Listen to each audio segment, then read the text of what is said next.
For us, looking at the team we're playing against, that is chasing the league, and obviously one of the teams that is qualified for a CAF final. But we know our task at hand is to move out from where we are, and I think we had a plan in terms of how we can approach the game. And obviously, we're having quality fun and Sundowns will always have more challenges.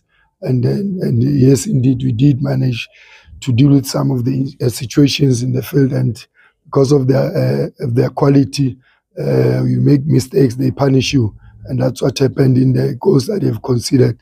But I don't think they've created clear cut chances. And I must give credit to our players in terms of working extremely hard without the ball. And obviously, when we had the ball, we had to use it much better, because if you give Sundowns the ball more, you're going to suffer. But I think our players did exceptionally well with the work rate that they give.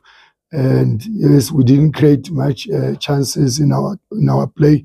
And I think Sundowns must give credit to them, and then unlucky to our team. But we can take the positives in terms of us introducing players, DDC players, and managing to step up in such a game like Sundowns. And we can be proud in terms of the chances that we are giving to our players, but obviously very disappointed in terms of the results, knowing what we want to come out from relegation.